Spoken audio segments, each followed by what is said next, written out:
Welcome back my dear student. आज हम लोग 10th क्लास के भूगोल में भारत संसाधन एवं उपयोग का पहला भाग प्राकृतिक संसाधन में हम लोग मीठी टॉपिक को पढ़ने वाले हैं। मीठी टॉपिक में हम लोग बहुत सारे प्रश्नों को पढ़ चुका है, पिछले ही क्लास में हम लोगों ने पढ़ चुका है। हम लोग पढ़ रहे थे कृषि के आधार पर भारत में कितनी प्रकार की मिट्टी। कृषि के आधार पर भारत में 8 प्रकार की मिट्टी। 8 में पहला है जलोढ़ मिट्टी, दूसरा है काली मिट्टी, तीसरा है लाल मिट्टी, फिर है लवणीय मिट्टी, फिर है दलदलीय मिट्टी, मरुस्थलीय मिट्टी। आज जो हमारा टॉपिक है वो लवणीय मिट्टी है। लवणीय मिट्टी या क्षारीय मिट्टी किसे कहते हैं? हमारा टॉपिक क्या है? लवणीय मिट्टी या क्षारीय मिट्टी किसे कहते हैं? हम लोगों ने पिछले क्लास में पढ़ा जलोढ़ मिट्टी, काली मिट्टी, लाल मिट्टी और पर्वतीय मिट्टी, मरुस्थलीय मिट्टी। आज जो हमारा टॉपिक है लवणीय मिट्टी या क्षारीय मिट्टी। हम लोगों ने इसके छठे या सातवें मिट्टी का टॉपिक ले रहे हैं जो है लवणीय मिट्टी या क्षारीय मिट्टी किसे कहते हैं। इसका दो नाम तो शुरू में ही हो गया, लवणीय और क्षारीय, क्योंकि इस मिट्टी में लवण की मात्रा यानी नमक की मात्रा ज्यादा पाया जाएगा, तभी इसे क्या कहेंगे? लवणीय मिट्टी कहेंगे। यह मिट्टी को रेत, कलार एवं ऊसर के नाम से भी जाना जाता है।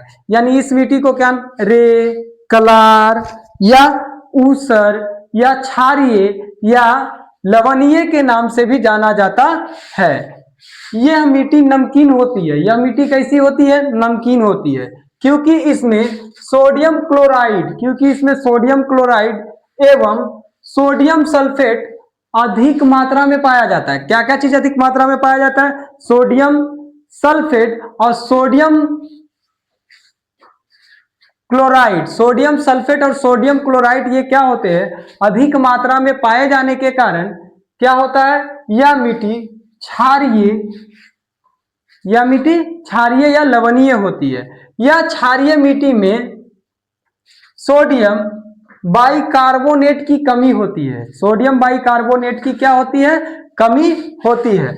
आगे है लवणीय मिट्टी के क्षेत्र कहां से कहां तक है, यानी लवणीय मिट्टी का क्षेत्र कहां से कहां तक है। तो आप कह सकते हैं यह मिट्टी मुख्य रूप में राजस्थान में भी लवणीय मिट्टी पाई जाती है, क्योंकि वहां क्या है? थार रेगिस्तान है, और रेगिस्तान में क्या है?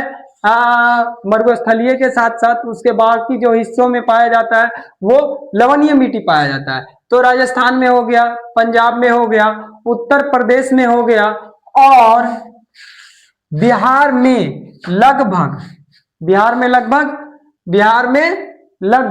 1.70 लाख वर्ग किलोमीटर तक क्या पाई जाती है? लवणीय मिट्टी पाई जाती है। अगला जो है लवणीय मिट्टी का प्रमुख उपज क्या है? लवणीय मिट्टी का प्रमुख उपज है नारियल। यानी जिस मिट्टी में लवण की मात्रा अधिक हो या जिस फसल में लवण की मात्रा या ऐसी मिट्टी जो क्षारीय होती है उसकी आवश्यकता होती है, तो इसमें क्या होगा? उपज अच्छी होगी। लेकिन इसका प्रमुख फसल कौन सा है? लवणीय मिट्टी का नारियल है।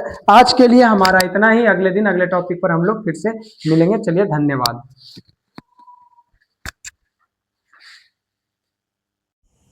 ज्ञान 48 चैनल को लाइक करें, सब्सक्राइब करें और बेल आइकन को दबाएं।